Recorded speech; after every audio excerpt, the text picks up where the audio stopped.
안녕하십니까. 능엄경의 제30강입니다.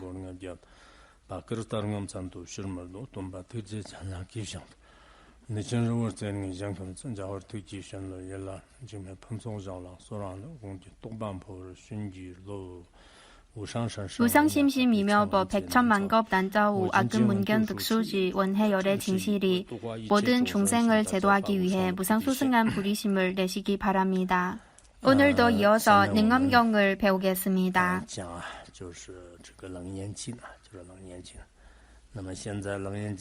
앞에서는 오온을 분석하는 내용이고 그리고 육깁도 분석하였고 오늘부터는 12처와 관련된 가르침을 배우겠습니다. 오늘은 먼저 색과 눈에 보는 작용과 관련된 가르침을 배울 겁니다. 원래는 제가 수정 구슬을 하나 가져오려고 했는데 수업을 하면서 보여드리려고 했는데 그러나 저희 집에 있는 수정 구슬이 너무 무거워서 제가 들고 오려고 하다가 포기했습니다. 너무 무거워서. 그래서 이따가 우리가 색과 관련된 가르침을 배울 때는 여러분이 앞에 있는 불상을 봐도 되고 아니면 어떤 다른 물건을 보면서 이 가르침을 배워도 좋습니다.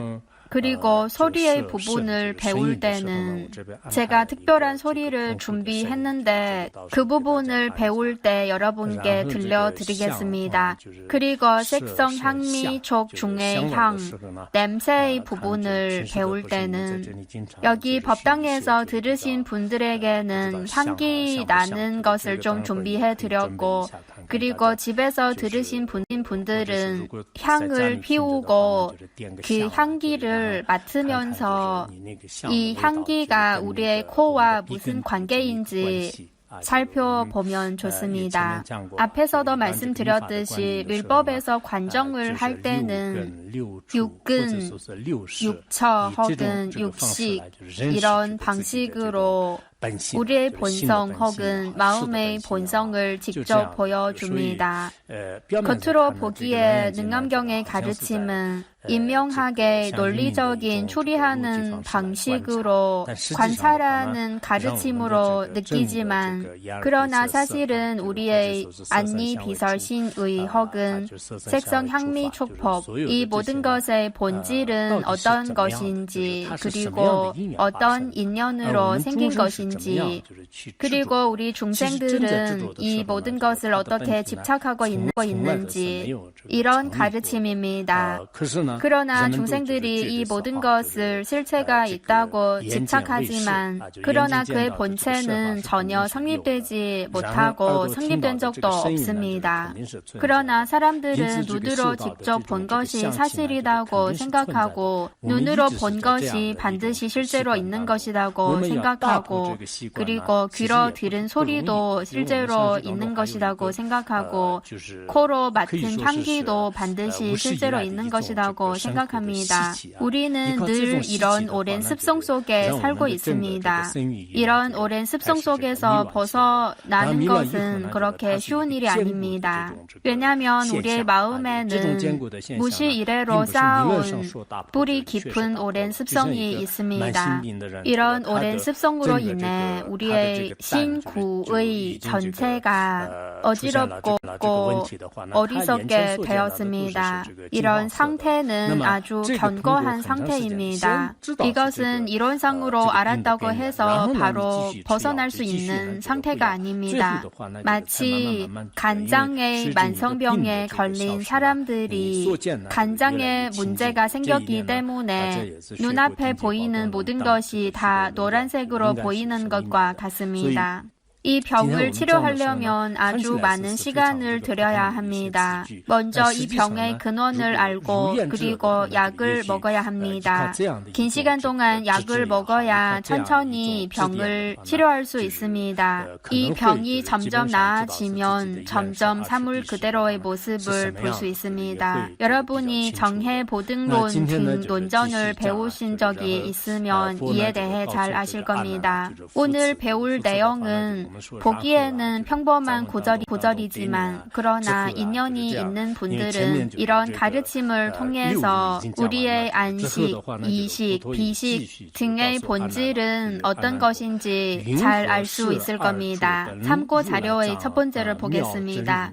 또 아나나 어째서 12처소를 본래 열애장의 묘한 진여의 성품이라고 하겠느냐. 여기에서 또자를 쓴 이유는 앞에서는 이미 6기에 대해서 설하였고 여기에서는 또 12처에 대해서 설할 것이라는 겁니다. 사실 밀법에서는 12처의 본성에 대해서 아주 명확하게 설하였습니다. 그러나 현법에서는 그렇게 명확하게 설하지는 않았습니다. 사실 12처는 광명열애장의 일종의 묘한 작용에서 나타난 것으로 볼 수 있습니다. 만약에 부처님께서 두 번째 법륜을 굴리실 때 설하신 가르침으로 이해하면 이 12처의 본질은 공이고 공이지만 그러나 나타날 수는 있습니다. 이렇게 나타나는 현상을 열애장의 묘한 작용이라고 할 수 있습니다. 물론 이런 현상을 표현하는 방식은 다양합니다. 여러 가지 말로 표현할 수 있습니다. 사실 능엄경에서는 간접적으로 광명열애장을 설하였습니다. 그래서 어떤 대덕분들은 이 능엄경은 부처님께서 세 번째로 법륜을 굴리실 때 설하신 경전에 속한다고 주장합니다. 그래서 여기에서 부처님께서는 또 아난에게 어째서 12처소를 본래 열애장의 묘한 진여의 성품이라고 하겠느냐 이렇게 물으셨습니다. 그러나 지금 아난 존자께서는 그렇게 적극적으로 대답을 하지 않고 부처님께서 설하시기를 기다리고 있습니다. 왜냐하면 앞에서 여러 번 대답했는데 제대로 대답하지 못했던 것 같습니다.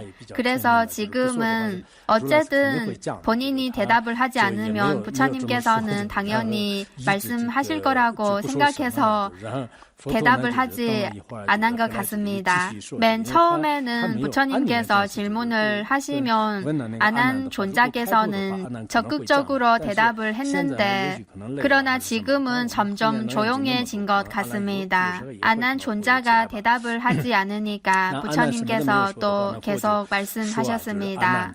이 부분에서 12처에 대해 설할 때는 한 세트씩 설하셨습니다. 예를 들어 눈과 색을 같이 설하고 귀와 소리를 같이 설하고 코와 냄새를 같이 설하고 이런 식으로 설하였습니다.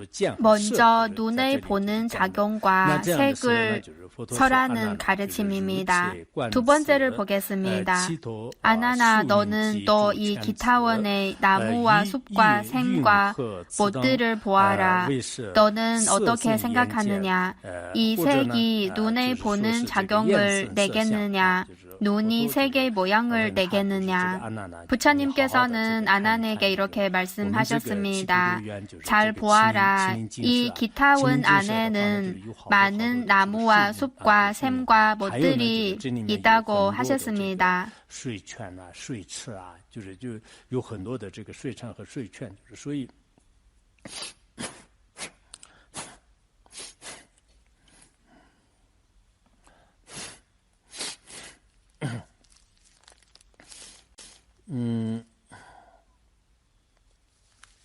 만약에 우리가 바로 아난이라고 생각하면 물론 여러분이 지금 방 안에 있으니까 눈앞에 나무와 숲 혹은 샘과 못들은 보이지는 않지만 그러나 만약에 앞에 불상이 있거나 아니면 기둥이 있으면은 보이는 것을 보면 됩니다.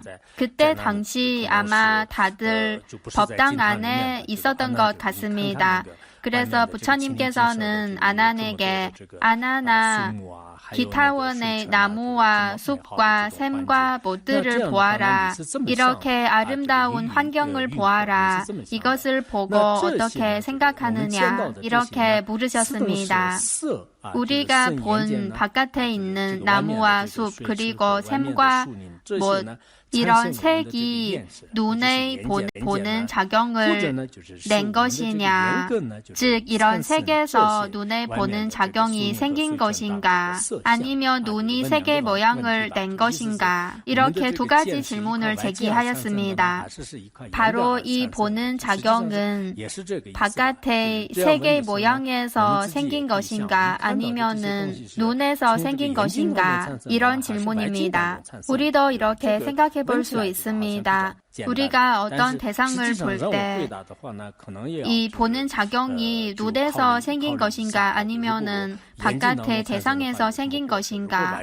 이런 질문은 간단해 보이지만 그러나 사실 대답할 때는 그렇게 쉽지 않습니다. 만약에 눈에서 생겼다고 하면 어떤 과오가 생기고 그리고 바깥의 대상에서 생겼다고 하면 또 어떤 과오가 생기고 이에 대해서 잘 생각해 볼 필요가 있습니다. 아는 존자께서는 여전히 대답을 하지 않았습니다. 그래서 부처님께서는 계속해서 말씀하셨습니다. 세 번째를 보겠습니다. 아나나 만일 또 눈이 색의 모양을 낸다면 공을 볼 때는 색이 아니니 눈이 낸 색의 모양은 마땅히 소멸할 것이며 소멸하면 드러낼 모양은 아무것도 없다. 이것은 앞에서 질문을 제기할 때 두 번째, 눈이 색의 모양을 내겠느냐 이 질문과 관련된 내용입니다. 눈에서 나무 등 색의 모양이 생겼다는 관점은 합리적이지 않습니다. 왜 합리적이지 않을까요? 만약에 눈이 색의 모양을 낸다면 공을 볼 때는 이 공은 색이 아니니까 눈이 낸 색의 모양은 마땅히 소멸할 것입니다. 왜냐하면 색의 모양을 보는 주체가 없으니까 색의 모양은 자연스럽게 소멸할 것입니다. 소멸하면 드러낼 모양은 아무것도 없습니다. 소멸하면 우리가 보는 이 갖가지 색의 모양이 다 없어질 것입니다. 이렇게 되면 눈앞에 허공과 같은 것만 보이고 다른 갖가지 색의 모양은 다 없어질 것입니다. 그러나 현실은 그렇지 않습니다. 우리는 이런 관점을 인정하지 못합니다. 왜냐하면 우리가 눈을 뜨면 앞에 갖가지 모양이 보입니다. 우리는 직접 이런 모양들을 볼 수 있습니다. 우리가 직접 이렇게 볼 수 있으니까 앞의 관점은 우리가 인정하지 못합니다. 현실과 맞지 않습니다. 이어서 네 번째를 보겠습니다. 색의 모양이 이미 없다면, 즉 앞에서 말한 갖가지 색의 모양이 이미 없다면 사실 색과 공은 서로 의존하는 관계입니다. 우리가 눈으로 본다고 할 때 두 가지 상황이 있습니다.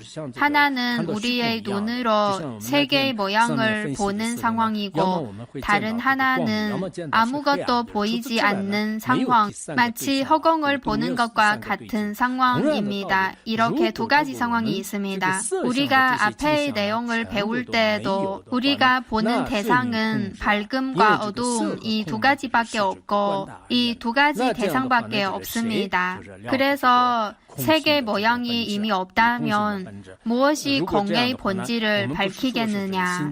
왜냐하면 색과 공은 서로 의존하는 관계입니다. 만약에 색의 모양이 없다면 공의 본질을 밝히는 존재도 없습니다.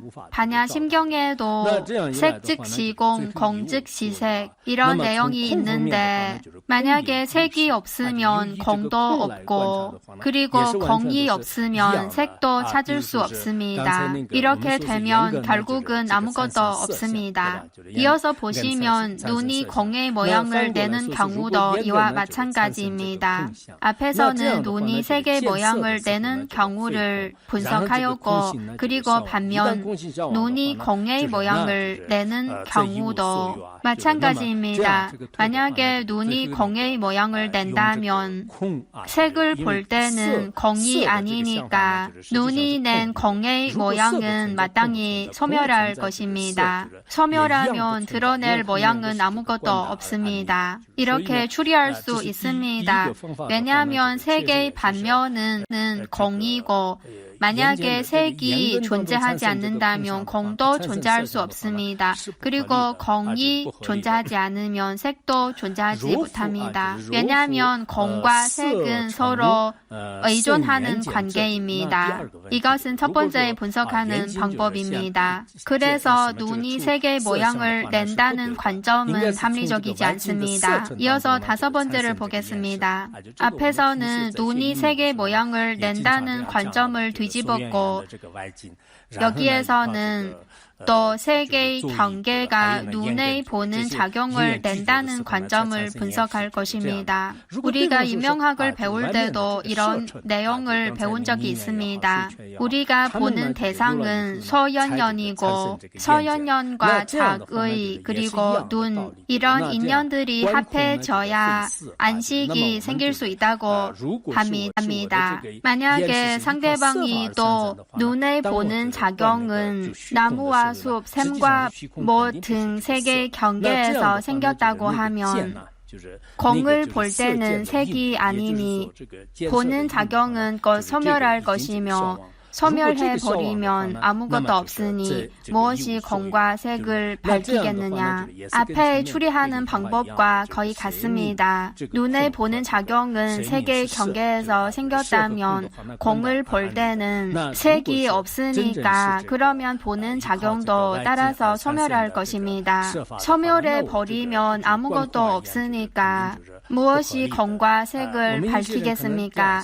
밝힐 수 없습니다. 그래서 색의 경계가 눈에 보는 작용을 낸다는 관점도 합리적이지 않습니다. 그러나 어떤 사람은 이렇게 생각할 것입니다. 먼저 나무를 보고 나무에서 나의 보는 작용이 생기고 그리고 또 밤에 되면 허공을 보고 허공을 보면서 또 눈에 보는 작용이 생기고 즉 나무를 보다가 또 허공을 보고 이렇게 대상을 바꾸면서 보면 안 되는가? 하나를 보면 다른 하나는 굳이 꼭 소멸돼야 하는가? 이렇게 생각할 수도 있는데 그러나 사실 이에 대해서 앞에서도 분석한 적이 있습니다. 왜냐하면 사람들의 집착은 고정된 실체가 있다고 생각하고 집착하는 것입니다. 대상을 변화하고 무상한 것으로 생각하지는 않습니다. 사람들이 가지고 있는 집착은 대상을 유일하고 영원 불멸한 것으로 봅니다. 그래서 우리가 여기서 뒤집고자 한 관점은 사람들이 대상을 유일하고 영원 불멸한 것으로 보는 관점을 뒤집고자 한 것입니다. 대상에 대한 이런 집착을 없애려고 한 것입니다. 그래서 만약에 이 대상이 인연이 합해서 생긴 것이라는 것을 알게 되면 고정된 실체가 없다는 것을 알 수 있습니다. 어떤 경전에는 이런 가르침이 있습니다. 인연이 합해서 생긴 모든 것은 그의 본질은 허망한 것이다. 그리고 능가경에는 이런 가르침이 담겨 있습니다. 일체 만법은 사실 세속제이고 세속제에 속한 모든 것은 사실 다 허망한 것에서 생긴 것이고 다 허망한 것이고 궁극적인 측면에서 보면 이 모든 것은 전혀 생긴 적이 없습니다. 이 이치를 잘 이해하면 좋습니다. 이어서 여섯 번째를 보겠습니다. 그러므로 마땅히 알라. 보는 작용과 색과 공은 모두 초소가 없다. 여기에서는 이런 결론을 내렸습니다. 어떤 결론이냐면 12처 중에 안이비설신 중의 안근과 즉 보는 작용과 색성 향미촉 중에 색, 즉 안근과 색 두 가지는 모두 초소가 없다는 결론을 내렸습니다. 즉 이 두 가지는 존재하지 않다는 것입니다. 즉 12처 중에 이 두 가지는 존재하지 않다는 결론을 내렸습니다. 이어서 보시면 색과 보는 작용의 두 초소는 허망하여 본래 인연도 아니고 자연도 아니다. 즉 색과 보는 작용의 두 처소는 허망한 것이고 진짜가 아니고 인연에서 생긴 것도 아니고 인연이 아닌 것에서 생긴 것도 아니고 그리고 자연에서 생긴 것도 아니고 자연이 아닌 것에서 생긴 것도 아닙니다. 궁극적인 측면에서는 모든 개념에서 벗어났고 그리고 상대적인 측면에서 보면 이 모든 것은 다 꿈과 같고 환상과 같은 것이고 실제로 있는 것이 아닙니다. 우리가 눈으로 본 것이든 귀로 들은 것이든 그의 참 모습은 이런 것입니다. 이 능가경에도 이런 가르침이 담겨 있습니다. 3개 윤회 속의 마음은 다 허망한 것이고 어리석고 어지러운 상태이고 그래서 우리 앞에서 나타난 이 모든 것, 눈으로 본 모든 것은 꿈속에서 본 모양들과 똑같은 것입니다. 차이가 없습니다. 만약에 우리가 이런 경지에 도달하면 너무 좋습니다. 아주 좋습니다. 사실 우리의 눈은 우리에게 큰 장애가 되는 존재입니다. 왜냐하면 우리는 눈으로 본 것을 고정된 실체가 있다고 생각하고 눈으로 본 이 모든 것을 다 실체가 있다고 생각합니다. 등이 실제로 있는 것이고 공기도 실제로 있는 것이고 핸드폰도 실체가 있는 것이고 컴퓨터도 실체가 있는 것이고 경전도 실체가 있는 것이고 이 모든 것을 고정된 실체가 있는 것으로 생각합니다. 부처님께서는 안한 존자에게 기타원에 있는 나무 등 대상을 통해서 이런 관찰하는 방법을 설하였습니다. 이 보는 작용과 바깥에 있는 나무 등 색과 어떤 관계인가? 부처님께서 설하신 가르침을 안한 존자는 통달했는지 잘 모르겠습니다. 어쨌든 안한 존자는 아무 말도 하지 않았습니다. 사실 기타원에 있는 나무 등 대상뿐만 아니라 우리가 보고 들은 모든 것을 이런 방식으로 관찰해 보면 다 똑같습니다. 중생들은 무시 이래로부터 계속 무엇을 본다고 하는데 이것을 보았다 저것을 보았다. 계속 이렇게 말하는데 부모님께서도 무엇을 보았다고 하고 선생님께서도 무엇을 보았다고 가르쳐 주시고 우리는 어렸을 때부터 이렇게 배워왔습니다. 그러나 사실 우리의 보는 작용은 이런 방식으로 관찰해 보면 확실히 그 처소를 찾을 수가 없습니다. 그래서 왜 족첸의 관정을 할 때 자주 상징적으로 투명한 수정 구슬을 보여줍니다. 이 수정 구슬을 보면 사실 우리의 마음도 그의 본성도 이런 것이고 바깥의 모양들도 이와 같은 것이고 다 완전히 투명하고 걸림이 없는 것이라는 것을 알 수 있습니다. 이런 방식을 통해서 우리의 마음의 본성을 직접 보여줍니다. 여기까지는 12처 중의 보는 작용과 세계에 대해서 이미 설하였습니다. 이어서 소리를 분석할 겁니다. 이따가 준비한 소리를 들려드릴 겁니다. 제가 소리를 하나 준비했습니다.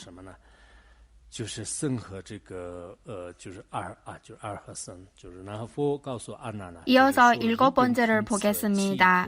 이 부분은 귀와 소리에 대해서 설하는 가르침입니다. 아나나 또 이 기타원에서 공양이 마련되면 북을 치고 식단으로 대중을 불러 모을 때는 종을 치니 너는 그때마다 앞뒤로 서로 이어지는 북소리와 종소리를 듣는다. 이 기타원에서 공양이 마련될 때는 북을 치고 보통 북을 칩니다. 보통 연불하기 전에도 북을 치고 그리고 모문관 수행을 하기 전에도 북을 칩니다. 그리고 대중을 불러 모을 때는 종을 칩니다. 여기서 북을 친다고 하는데 아마 절에서 가장 많이 사용되는 것은 목탁입니다. 한쪽 지역에서는 아침 3시, 4시쯤에 목탁을 칩니다. 어떤 사람은 목탁은 물고기의 눈이라고 하는데 왜냐하면 물고기는 밤낮으로 눈을 뜨고 있으니까 그래서 수행자도 이렇게 수행에 정진하고 졸리지 말라는 뜻으로 이렇게 만들었다고 합니다. 이런 상징적 의미가 있다고 합니다. 그리고 목탁과 관련된 이런 이야기도 있습니다. 아주 옛날에 한 사람이 악업을 지었고 그리고 나서 강물에서 사는 큰 물고기로 변했다고 합니다. 그 물고기의 몸에서 큰 나무가 하나 자랐다고 합니다. 그리고 나서 한 대덕분께서 그의 망령을 구제하였다고 합니다. 이 물고기가 죽고 나서 그 몸에서 자란 아주 큰 나무를 베어내서 그 나무로 물고기의 모양을 만들고 스님들이 매일매일 탁탁 글을 치고 이 공덕을 그 악업을 진 사람에게 회양했다고 합니다. 이것이 확실히 목탁의 유래인지는 저는 다른 자료를 찾아보지는 않았습니다. 어쨌든 이런 이야기도 있습니다. 어쨌든 한족 지역의 절에서는 목탁을 가장 많이 사용합니다. 물론 목탁 말고 다른 것을 사용하기도 합니다. 한족 지역의 절에서는 북을 치기도 하고 종을 치기도 하고 그리고 목탁을 사용하기도 합니다. 물론 티베트 지역에서는 전통이 약간 좀 다를 수 있습니다. 그리고 또 이런 말이 있습니다. 하루 종이 되면 하루 종을 친다. 즉 그날 지내는 식의 소극적인 태도로 일을 처리한다는 뜻이죠. 이런 말도 있습니다.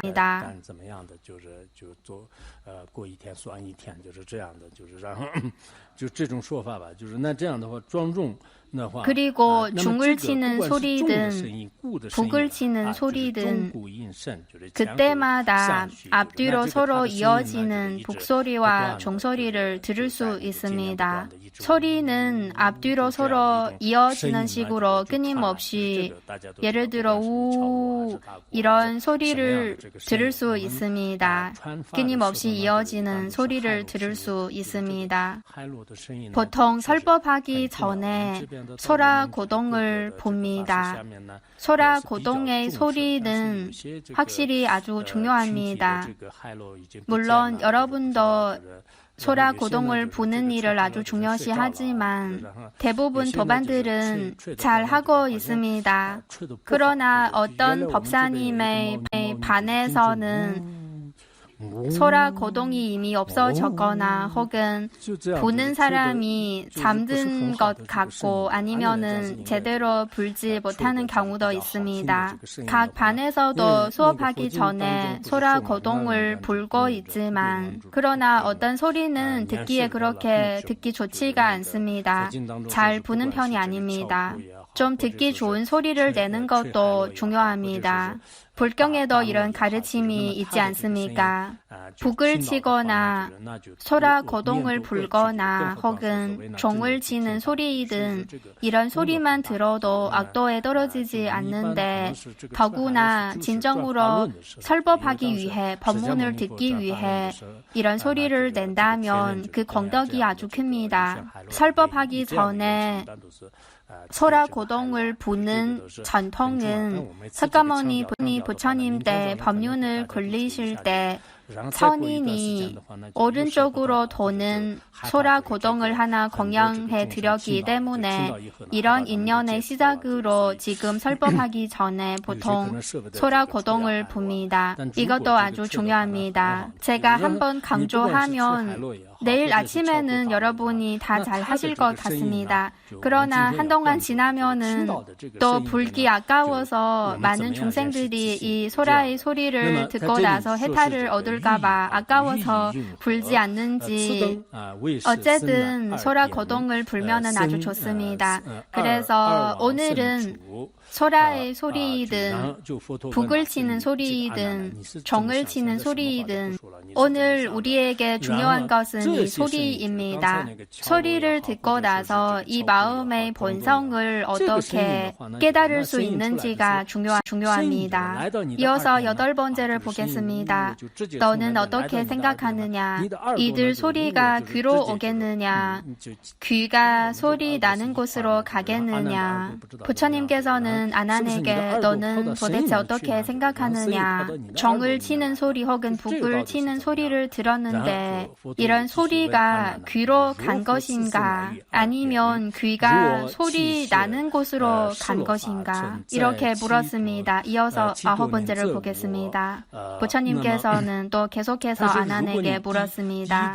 아난아, 만일 소리가 귀로 온다면 내가 신라 벌성에서 걸식할 때는 기타림에는 내가 없는 것과 같이 무슨 뜻이냐면 만약에 소리가 소라 혹은 북에서 귓가로 간다면 부처님께서 신라 벌성에서 걸식할 때는 여기서 말하는 신라 벌성은 바로 사위성입니다. 앞에서도 언급한 적이 있는데 사위성입니다. 마치 부처님께서 사위성에 가서 혹은 신라 벌성에 가서 걸식할 때는 기타림에는 부처님이 없는 것과 같습니다. 이것은 당연한 일입니다.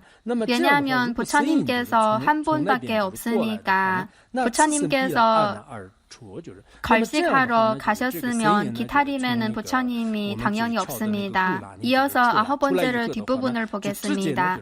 이 소리가 분명 아난의 귓가로 와버린다면 목련과 가섭은 함께 듣지 못해야 할 텐데 즉 만약에 소리가 북에서 나오고 아난의 귀로 들어가면 오른쪽의 귀 혹은 왼쪽의 귀로 들어가면 이때 가섭과 목련은 듣지 못해야 합니다. 이 소리를 함께 듣지 못해야 합니다. 왜냐하면 상대방의 관점은 이 소리를 고정된 실체가 있는 것으로 보기 때문에 이렇게 말하는 것입니다. 마치 부처님께서 만약에 사위성에 가서 걸식하러 가셨다면 기타림에는 부처님이 없어야 합니다. 왜냐하면 이미 사위성에 갔으니까 당연히 기타림에는 없어야 합니다. 소리도 마찬가지로 만약에 이미 아난의 귀에 들어갔다면 목련과 가섭은 듣지 못해야 합니다. 비록 목걸련 존자는 신통제일이지만 그래도 듣지 못하고 그리고 가섭 존자도 아주 대단한 분이지만 그래도 듣지 못해야 합니다. 이어서 보시면 이렇게 대단한 아라한 두 분께서도 듣지 못한다면 1250의 사무는 더더욱 듣지 못해야 합니다. 부처님 그때 당시의 권석은 1250명이 있습니다. 사문, 비구, 비구니 등 권석이 이만큼 있습니다. 왜냐하면 이 소리는 만약에 고정된 실체가 있다면 그가 아난 존자의 귀에 이미 들어갔으면 다른 사람은 이 소리를 듣지 못해야 합니다. 이어서 보시면 이 1250 사문이 한꺼번에 종소리를 듣고 다 같이 공양할 곳으로 오는 일은 없어야 합니다. 한꺼번에 듣지 못하기 때문에 다 같이 모이는 일도 없어야 합니다. 공양할 때는 스님들이 다 같이 모여서 공양을 하시니까 그러나 만약에 이 소리가 이미 아난 존자의 귀에 들어갔으면 실체가 있기 때문에 고정된 실체가 있기 때문에 다른 사람은 이 소리를 당연히 듣지 못해야 합니다. 다들 같이 한꺼번에 이 소리를 듣지 못합니다. 이것은 첫 번째 관찰하는 방법이고 이어서 10번째를 보겠습니다.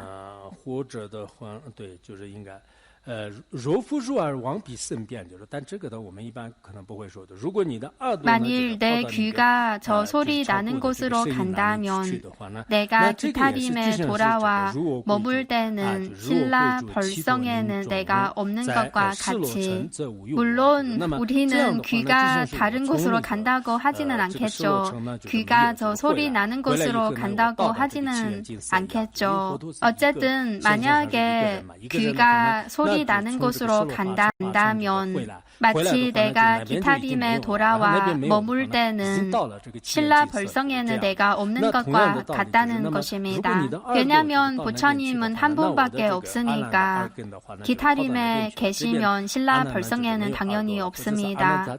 마찬가지로 귀가 소리 나는 곳으로 가면 아난한테는 그 귀가 없어야 합니다. 혹은 아난도 그 귀를 따라서 소리 나는 곳으로 같이 가야 합니다. 이어서 보시면 내가 북소리를 듣고 그 귀가 이미 북치는 곳으로 가버린다면 종소리가 겹쳐 나도 마땅히 함께 들을 수 없어야 하는데 즉 만약에 북소리를 들을 때 그 귀가 이미 북치는 곳으로 가버린다면 그 동시에 종을 치는 소리가 같이 나와도 그 종소리는 듣지 못해야 합니다. 왜냐하면 그 귀가 이미 북치는 곳으로 가버렸기 때문에 거기서 북치는 소리를 듣고 있기 때문에 종소리는 듣지 못해야 합니다. 앞에서 대중을 불러 모을 때는 종도 치고 북도 친다고 했는데 만약에 귀가 이미 북치는 곳으로 가버린다면 종 치는 소리는 듣지 못해야 합니다. 이어서 보시면 어찌 더욱이 그 가운데 코끼리와 말과 소와 양들의 여러 가지 소리들을 듣는 것이냐 듣지 못해야 합니다.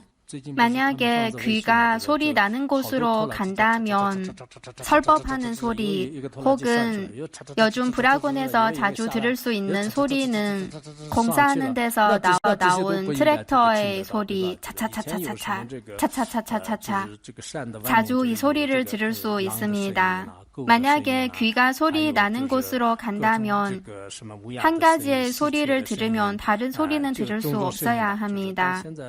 예전에 불학원에서 자주 들을 수 있는 소리는 이리의 소리 아니면 강아지의 소리 혹은 까마귀, 참새들의 소리를 들을 수 있습니다. 그러나 지금 여름 때는 자주 들을 수 있는 소리는 차차차차차 트랙터의 소리를 많이 들을 수 있습니다. 심지어 밤 늦게까지도 이런 소리를 들을 수 있습니다. 만약에 수행을 잘 하시는 분들은 이 소리를 듣고 내 귀가 소리 나는 곳으로 간 것인가 아니면 트랙터의 소리가 나의 귀에 들어온 것인가 이렇게 사유해 볼 수 있습니다.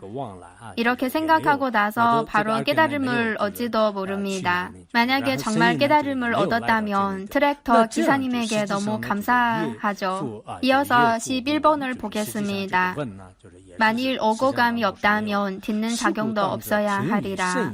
즉 이렇게 관찰해 보니까 만약에 귀도 소리가 나는 곳으로 가지 않았고 소리도 귀에 오지 않았다면 이 듣는 작용도 없어야 합니다. 이어서 보시면 그러므로 마땅히 알라. 듣는 작용과 소리는 모두 초소가 없으니 소리와 듣는 작용 즉 12처 중에 귀와 소리 이 두 가지 초소는 다 없다는 것을 알 수 있습니다. 제가 기억하기로는 대지도론에도 이와 비슷한 내용이 있습니다. 귀를 관찰하고 소리를 관찰하고 그리고 안니비설신의 등식 중에 이식을 관찰하고 이 세 가지 측면에서 관찰합니다. 제가 지난 겨울에 대지도론을 티베트어로 번역했는데 좀 번역했습니다. 그 중에 이런 내용이 있었던 것 같습니다. 만약에 진정으로 관찰해 보면 들어보세요. 지금도 밖에 트랙터의 소리를 들을 수 有时候拖拉 있습니다. 机的声音，我觉得挺好听的。 어떨 때 트랙터 소리를 들을 때 저는 듣기 좋다는 느낌도 듭니다. 만약에 우리가 어렸을 때부터 부모님께서 트랙터의 소리가 이 세상에서 가장 아름다운 소리다고 우리에게 알려주셨으면 지금도 이 소리를 들을 때마다 너무 아름다운 소리라는 느낌이 들 것입니다. 그러나 아마 대부분 사람들은 이 소리가 아름답다는 느낌이 들지는 않을 겁니다. 11번의 뒷부분을 보시면 듣는 작용과 소리의 두 처소는 허망하여 본래 인연도 아니고 자연도 아니다. 확실히 그렇습니다. 듣는 작용과 소리는 이 두 가지는 모두 처소가 없고 다 허망한 것이고 인연에서 생긴 것도 아니고 인연이 아닌 것에서 생긴 것도 아니고 자연에서 생긴 것도 아니고 자연이 아닌 것에서 생긴 것도 아닙니다. 대장엄경에도 이런 가르침이 담겨 있습니다. 옛날에 공후라는 현악기가 있는데 이런 악기가 있습니다. 지금은 거의 볼 수 없습니다. 옛날에는 아주 유명한 악기였습니다. 불교 경전에서도 자주 나오는 악기입니다. 악기의 줄과 악기 그리고 손, 이 세 가지 인연이 합해져야 소리를 낼 수 있습니다.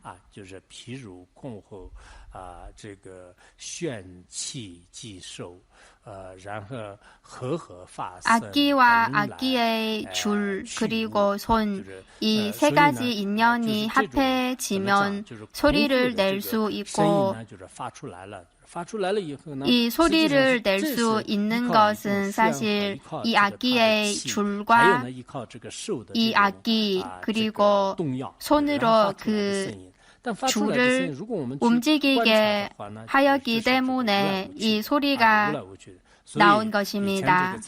그러나 우리가 이 소리를 관찰해 보면 사실 이 소리는 어디에서 온 것도 아니고 어디로 간 것도 아닙니다.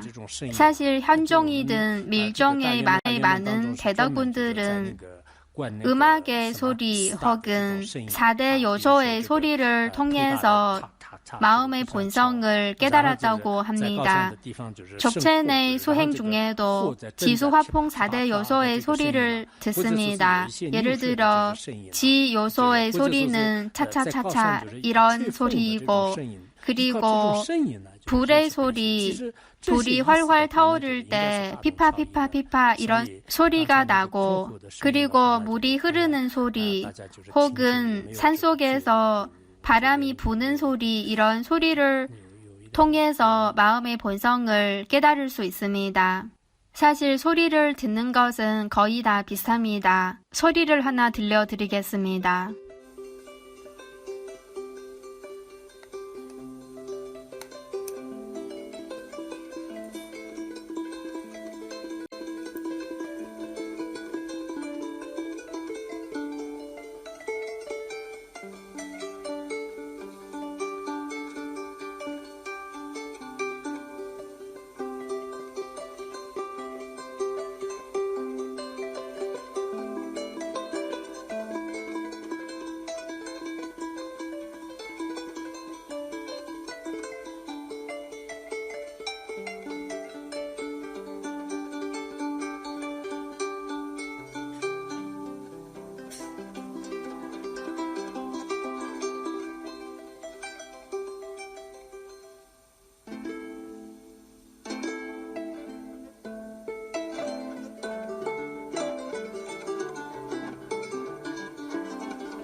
이것은 소리를 통해서 마음의 본성을 직접 보여주는 것입니다. 그런 느낌이 좀 있으신가요? 능엄경은 이런 가르침입니다. 계속해서 부처님께서는 또 아난에게 말씀하셨습니다. 앞에서는 이미 귀와 소리에 대해 이미 설하였고 이어서는 코와 향, 12처 중에 이 두 가지 초소에 대해서 설할 겁니다. 12번을 보겠습니다. 아나나, 너는 또 이 향로의 전단 향기를 맡아보아라. 이 향기는 비록 일수만 태울지라도 신라 벌성의 40리 안에서는 동시에 향내를 맡느니라. 부처님께서는 또 아난에게 향로의 전단 향기를 맡아보아라고 하셨습니다.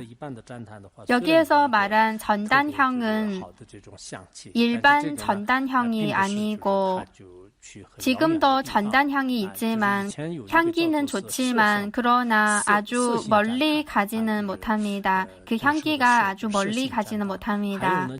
옛날에는 뱀 모양의 단향목 그리고 소머리 모양의 단향목 이런 아주 귀하고 아주 특별한 단향목이 있습니다.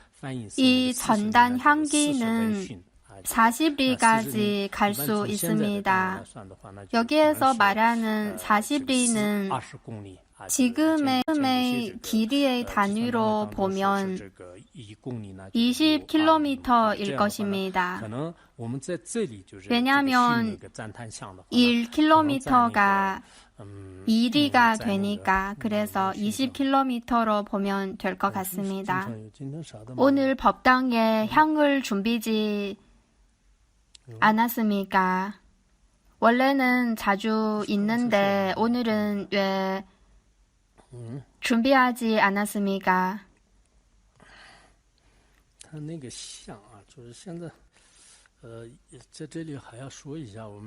그리고 한 가지 말씀드리고 싶은 것은 향을 팔 때 취사 선택을 잘 하시기 바랍니다.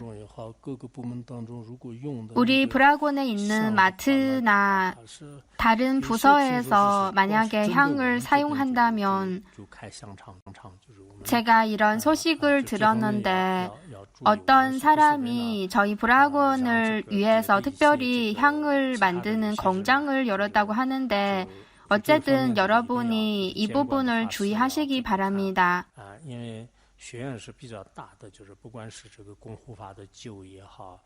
브라곤은 상대적으로 좀 크고 그리고 허법신께 공양을 올리는 소리든 피우는 향이든 혹은 다른 제품이든 브라곤에서 사용하지만 그러나 브라곤에서 쓴다고 해서 이런 식으로 홍보를 하거나 이익을 얻으려고 하면은 사실 좋지 않습니다.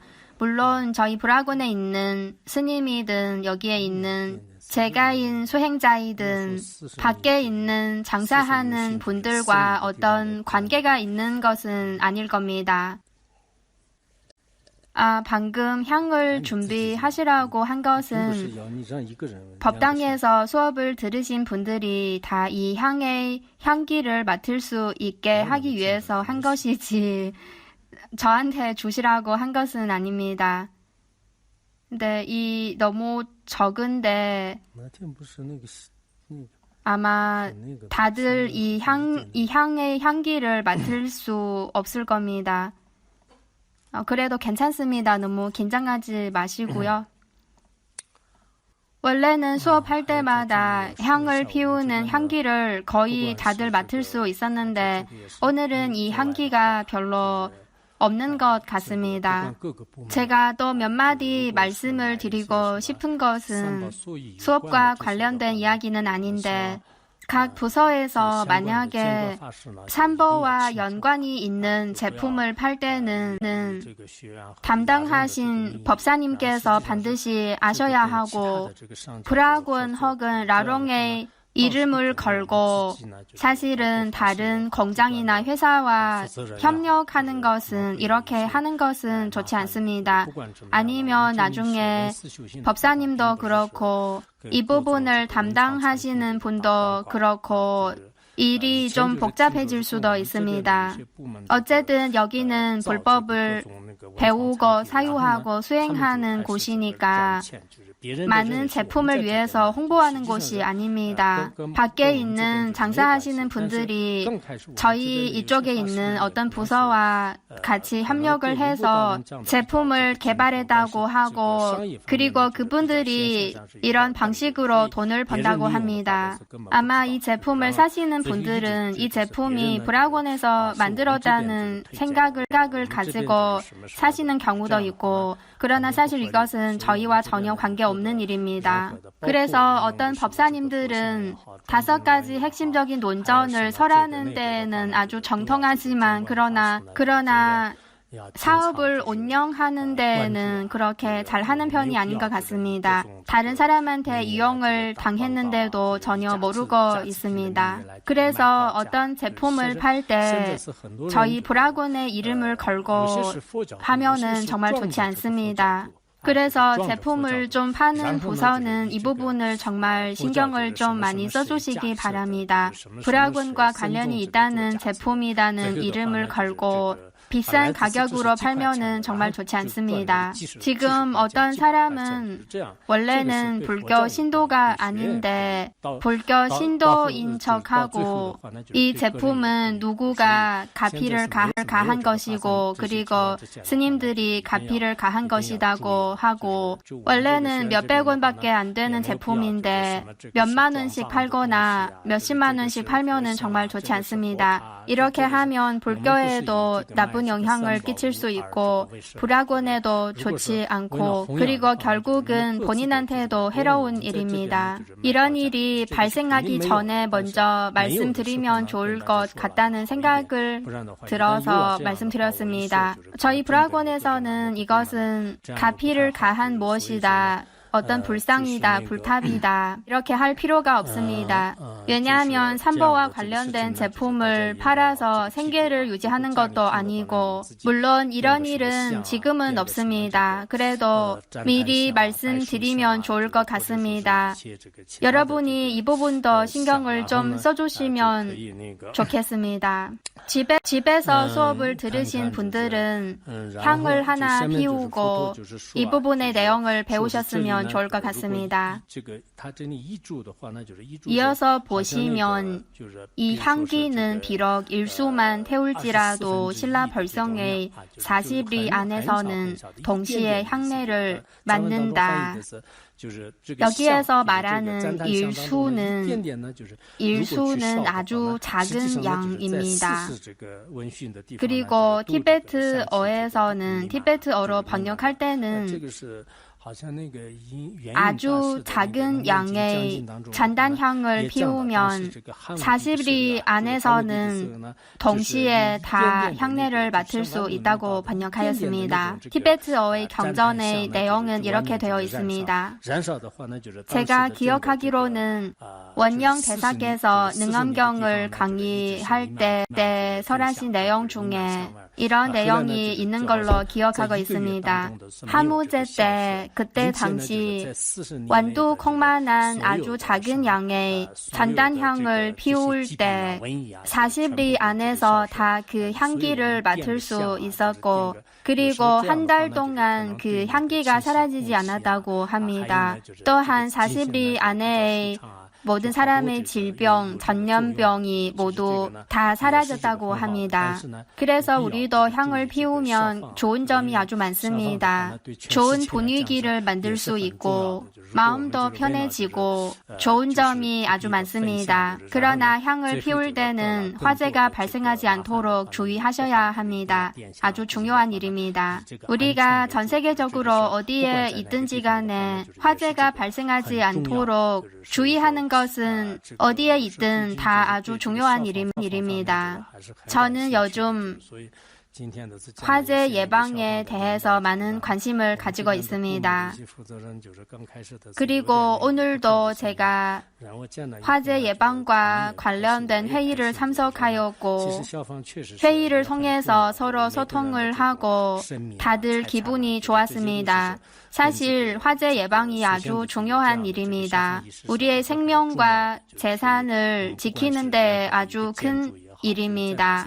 건축물을 지을 때도 화재가 발생할 때 대피하는 통로를 만들어야 하고 그리고 소방시설도 마련해야 합니다. 이것이 다 중요한 부분입니다. 아니면 다 무상한 것이니까 주변에 어떤 일이 일어날지는 아무도 모르는 일입니다. 그래서 어떤 건축물을 짓더라도 이런 소방 설비를 마련하는 것이 중요한 일이고 소홀히 하면 안 됩니다. 아니면 정말 어떤 일이 발생했을 때 우리가 어떻게 대처해야 합니까? 불교 단체이든 세속의 사람들이든 다 이 부분을 고려할 필요가 있습니다. 언제 이런 위험이 닥쳐올지는 아무도 모르는 일입니다. 앞에서 부처님께서는 이 향기는 비록 일수만 태울지라도 40리 안에서는 동시에 다 향내를 맡을 수 있다고 말씀하셨습니다. 이어서 13번을 보겠습니다. 너는 어떻게 생각하느냐? 이 향기는 전단나무에서 나오겠느냐? 내 코에서 나오겠느냐? 허공에서 나오겠느냐? 이 향기는 도대체 어디에서 나온 것이냐? 이런 질문입니다. 이어서 14번째를 보겠습니다. 아나나, 만일 이 향기가 내 코에서 나온다면 코에서 생긴다는 말이니 당연히 코에서 나와야 하며 만약에 이 향기가 코에서 나온다면 코에서 생겨야 하고 이 향기가 코에서 생겨나는 것은 당연히 합리적이지 않습니다. 누구도 이렇게 생각하지 않을 겁니다. 이어서 보시면 코는 전단이 아닌데 어떻게 코 속에 전단 기운이 있겠느냐? 우리의 코는 살 덩어리로 볼 수 있는데 그러나 전단은 아닙니다. 이 코에 전단이 없는데 어떻게 전단 기운이 있을 수 있겠습니까? 당연히 불가능한 일입니다. 이 향기가 코에서 나온다는 것은 합리적이지 않습니다. 우리 코 속에는 뭐가 있습니까? 콧물이 나올 수 있고 그리고 코털도 있고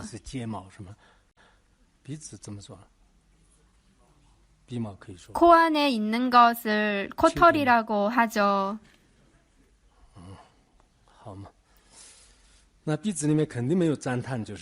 눈에 생긴 것은 속눈썹이고 그리고 코 안에 있는 것은 코털이죠. 그래서 코 안에는 콧물과 코털밖에 없습니다. 전단나무는 없습니다.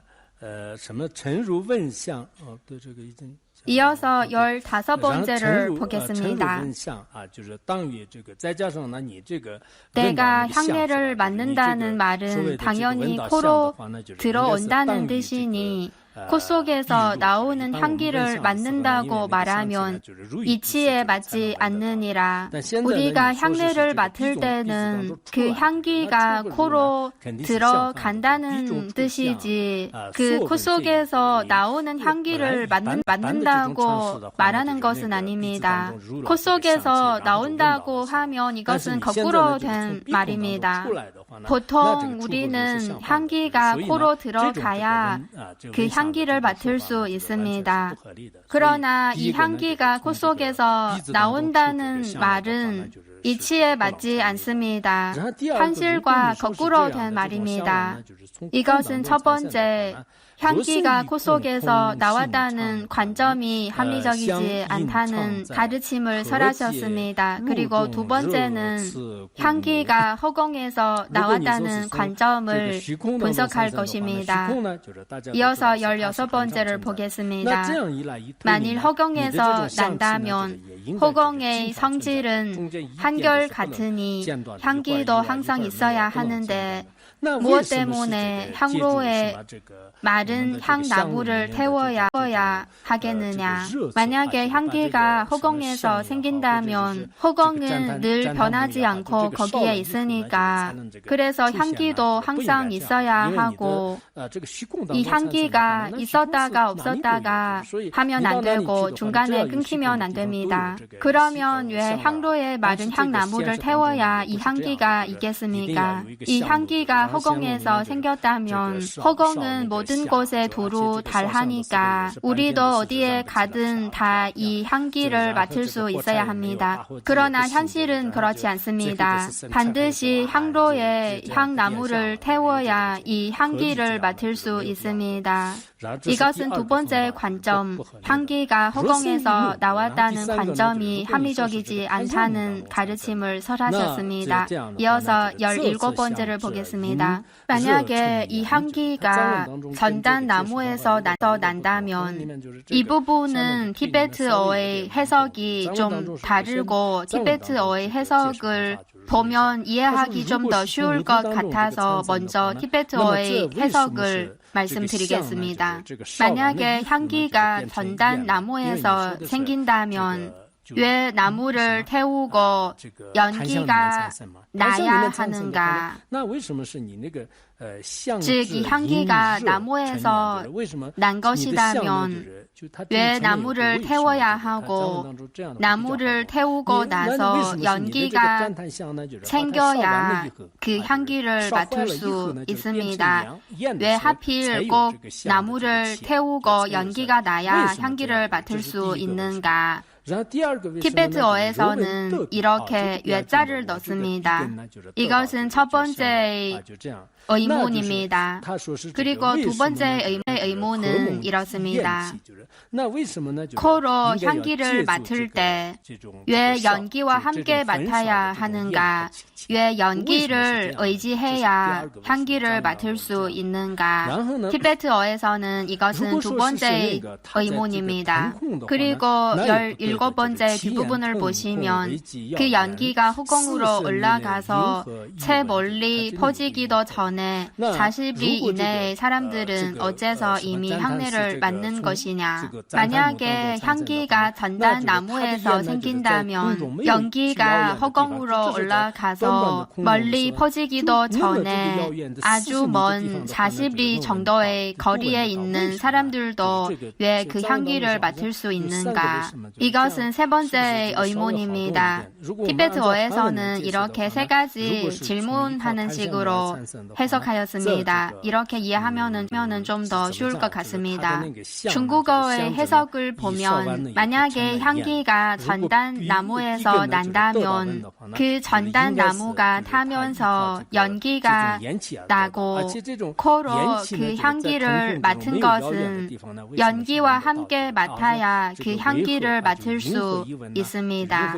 그 연기가 허공으로 올라가서 채 멀리 퍼지기는 않았지만 먼 곳에 있는 사람들도 그 향기를 맡을 수 있는데 왜 맡을 수 있는 것인가? 어쨌든 옛날에 고승 대덕분들 중에 향기를 통해서 깨달음을 얻은 분들도 계십니다. 중국 개족산과 관련된 이야기를 기록한 책에 이런 이야기가 있습니다. 개족산에서 수행하셨던 흥철이라는 스님이 있는 그분께서는 평생 서서 선수행을 하겠다는 발언을 하셨습니다.